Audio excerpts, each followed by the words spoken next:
Okay, so you might remember a few weeks ago I done a video saying that the Amazon Firestick was really coming to an end because they're going to ditch the Android system. And I asked in the comments, if you weren't going to still stick with the Amazon Firestick, what would be your go-to device, preferably the replacement Android device? And hands down, this particular device that I've got delivered today beat everything else. Everybody said this was brilliant value for money. It was a good alternative to the Firestick as it is today. It's also Google TV certified as well. And as you can see, I bet you can't guess where I got it from. But what I'm going to do is I'm going to open the box and we're going to have a look, see what's inside. All that coming up shortly. Don't forget to like this video, share it and subscribe to my channel. Doing these three things help us make more great videos for you. So, as I say, a few weeks ago, I released a video which basically said that at some point in the very near future, Amazon are going to switch to a different system, which is non-Android based, which means that we're not going to be able to sideload apps as we are today. Certainly not Android apps, I don't believe. So I did ask on the comments, what would be your go-to replacement for a Fire TV stick that's Android based? And this one won hands down. So I've managed to get hold of one on eBay. Now, unfortunately, this particular device isn't available in the UK, but I did manage to get one from eBay. So I'm just going to open the box now and we're going to see what's in it. So, here we go. So, because it's not available in the UK, we have got a UK to USA converter plug in the box. Very helpful. Now, what else have we got? So we've got this leaflet here, and then let's just pull this out, and there we go. It's the ONN Google TV Watch ONN streaming box. Now, this particular one I've got is the 4K, so it's got 4K ultra high definition resolution. Easy setup with your Google account. Ask Google to control your TV with your voice and easily cast your photos, videos and music with Chromecast built in. It's got Dolby audio, fast Wi-Fi, and it says there with Google TV you can access 700,000 plus movies and TV shows all in one place. So let's just have a look at the specs of this box. I don't know if you can see that there. So it says 4K ultra high definition resolution, Dolby audio. The CPU is a quad-core Cortex A35. The GPU is a Mali G31 MPT2. It's got 2 gigabytes of RAM with 8 gigabytes of storage, the same as a standard Fire TV stick. The Wi-Fi is 2.4 and 5 gigahertz, 80211 ABGNAC MIMO. And it just tells you about the input voltage there, 100 to 240 volts. So basically it can be used absolutely anywhere. 250 milliamps max, which is great because generally the USB sockets on TVs don't dish out that much in the way of power. So 250 milliamps should be enough to plug this directly into the USB socket on a TV, unlike the Fire TV stick, which requires, I think it's about 500 milliamps at least. The Fire TV stick maybe a little bit more. As I always say, it's always best if you can to plug it into a wall socket anyway, because you can never guarantee what output the USB socket on a TV is going to give. So it says here, what's in the box? So you've got one 4K streaming box, one remote control, requires 2 AAA batteries, which are included, an HDMI cable, a 1 meter or 3.28 foot cable, an AC adapter cable, which is again 1 meter or 3.28 feet, and one quick start guide. Now, this in America is priced at about $20, I believe. I believe you can get these from certain stores in America, $20, which is great value. Here in the UK, I paid about 40 quid for it. Obviously, paid a bit more simply because it had to be imported. Now, one of the downfalls to this is, unfortunately, I'm pretty sure we're not going to be able to get certain streaming apps on here that are UK focused. Stuff like the BBC iPlayer, Channel 4, ITVX and My5, and obviously UK TV. Those sort of apps, unfortunately, I don't think it's going to be able to accept unless we sideload them on, which they are quite hard to find. But I don't think out of the box it's going to be able to accept those. But hopefully we should be able to still sideload on this box from what I've been told. So let's open the box a little bit further. So just opened the flap there and pull this open and pull that open. And then what we got in here, let's undo this. And how does this open? Right, we've got a flap just here. And there we go. That's what we've got. So we've got our quick start guide just there. Always worth a read through. So let's just have a quick look. Oh, yeah, that opens out. So it tells us about the buttons on the remote control. Also tells us what the front and the back panel inputs and outputs do, how to connect it up to the TV, and then how to get it connected to the Wi-Fi. On the back of the card, we've got safety information, troubleshooting information, compliance information there on Dolby Audio and HDMI. So all the stuff that really you're never going to read.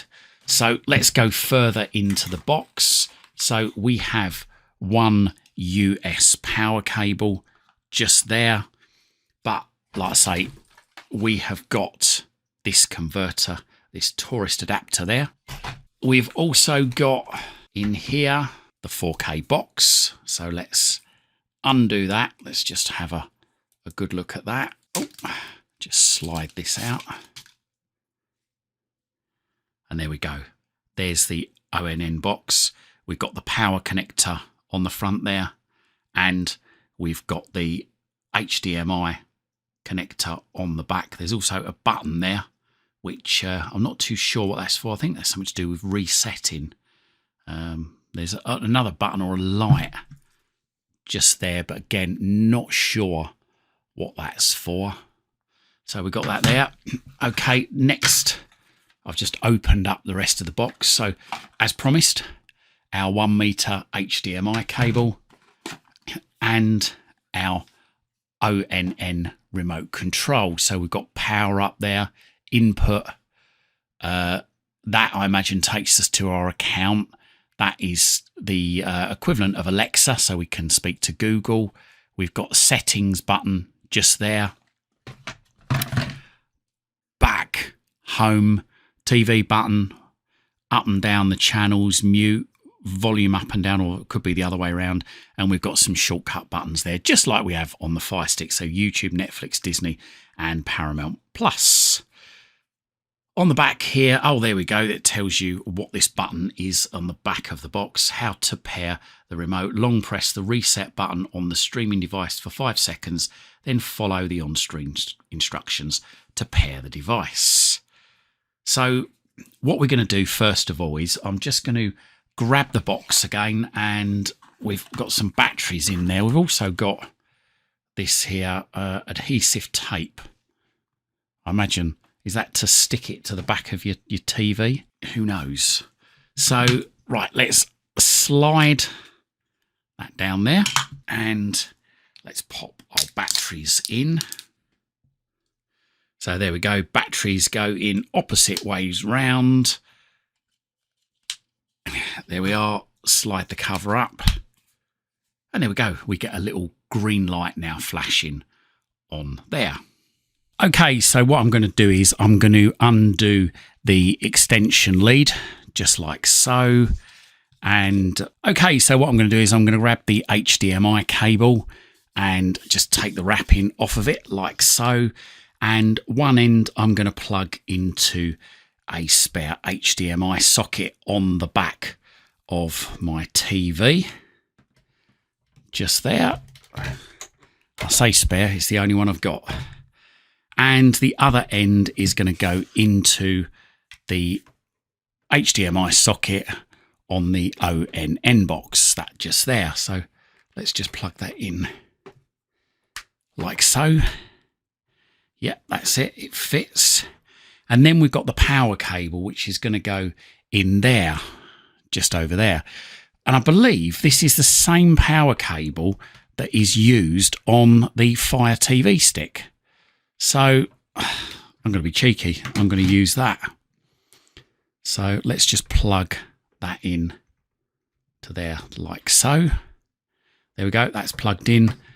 And now we're going to go across to the ONN box. So here we are at the ONN box, and straight away we've got the welcome. Now, I didn't need to push that button and hold it on the back of that. As soon as I fired up this, the remote control found it. So here we can select, like I say, our language. I'm going to select English United States. Unfortunately, we haven't got an English United Kingdom, so we can only select United States. But you've also got Spanish and French, and it's asking whereabouts are you, United States, Canada, Puerto Rico, or other. So perhaps I should try selecting other, see what happens. And now it's asking us to connect to the Wi-Fi. So what I'm going to do is I'm just going to do that. So let's just select my Wi-Fi, middle button. So there we are, just popped it in, and I'm just going to go to the tick in the bottom right hand corner of the keyboard. And let's see if it connects. There you go, connected. And now it's downloading a system update. So what I'm going to do is I'm going to pause this video and we'll come back to it once it's installed. And there we are. You can see the bar sort of going up the screen at the moment, but it's taking its time. So we've just finished step 1. It's now installing step 2. So again, this could take a while. So I'm just going to pause this video and we'll come back to it in a moment. Right, so the box is now just restarting, and it's taking a little while, I guess, because it's still installing the update in the background. And here we go. Google TV has now come up, and I imagine it's going to want my Google details in a second. And it was just re-establishing the network connection. It's now connected. And here we go. Yes, it's asking for my details. So I'm just going to put those in. I'm going to pause this video while I do that. And now it's asking for my password. And I'm just going to go to the arrow just in the bottom right hand corner of the on-screen keyboard, middle button. And now it's asking us to open YouTube on the iPad. So I'm just going to do that. And it wants me to accept the terms there, so I'm not going to read through those, but you can if you want. And here you go. So did you know that Google, your TV has settings and you can change them now or later in settings, blah, blah, blah. So yeah, okay, let's middle button. And it's asking us about our personal settings. So yeah, I'm okay with Google using my location, or am I? No, I'm going to turn that off. I'm not going to help improve Google TV. This is obviously up to you. Recommendations and ads. So, okay, that just tells us a bit about that. Security and privacy tells you a little bit about that as well. So let's just go up to accept, middle button. And it's asking us, do we want to sign up to their offers, features, services and recommendations? No thanks. So it shows us how to use the Google Assistant by pressing that button there. Let's just continue on that. Search across all your TV apps. To do this, allow it to share your requests with your TV apps. Well, I'm going to say okay to this, but it's really up to yourself what you select there. And it's asking us, what subscriptions do we have? So if we've got any of those, we can select those and it will auto install the apps. And in actual fact, it says there, apps for your subscriptions will be installed on your device. Additionally, the following apps that come with your device will also be installed during setup: YouTube, Prime Video, Disney+, Apple TV, ITVX and My5. So I'm surprised about that it's going to install ITVX, because that's a UK based service. So okay, I'm going to confirm. I've not selected anything on the left there. I'm just going to confirm what we've got. Now, I did say that I was surprised that ITVX and My 5 were available. Now, My 5 does actually work. I've installed it, I've logged in, but ITVX, I'm afraid, even though you can install the app, when you go into it, you do actually get this message on the screen saying application unavailable. The manufacturer and or operating system provider for this device has not secured the necessary rights for this application. So whilst you can install it, you can't actually use it. And there you go. So it's saying control your volume and power with your Google TV remote. Well, you can do that so that you can turn the TV on and off using the button on the top left, or use the volume buttons there. But I'm going to say not now for the moment. And there we go. It's now installing the apps, so hopefully shouldn't take too long. Again, I'm going to pause this video and we'll come back to it in a little while. Okay, so it's now gone to 100%, and there you go. Your Google TV experience is ready. Start exploring. So I'm just going to press the middle button and just going to have a quick look around. So yep, we've got ITVX, My 5, which is Channel 5, YouTube, Apple TV, music. Just out of interest, shall I see if we can perhaps add something like the BBC iPlayer? So let's just go to apps there and then search for apps and games, and BBC iPlayer. No, it didn't understand me. BBC iPlayer. No, so it's saying it couldn't find that. So let's just try typing it in and then going to search. You got UK TV Play, but yet doesn't look like any BBC iPlayer. It looks like they've chosen not to be installed on this particular device. So let's have a look, see if we can download Downloader so we can sideload some apps onto here. So I'm just going to speak into the remote. Downloader. There we go. So we have got Downloader. So highlight it, middle button, highlight it again, and let's let it download. There we go. Downloaded pretty quick, that. Installing. And there you go. Installed. Blimey, that was quick. Okay, so let's go down to open. It has got the kind of look and feel. So I just allowed it access to the files and folders. It has got the look and feel of the Fire TV stick in general.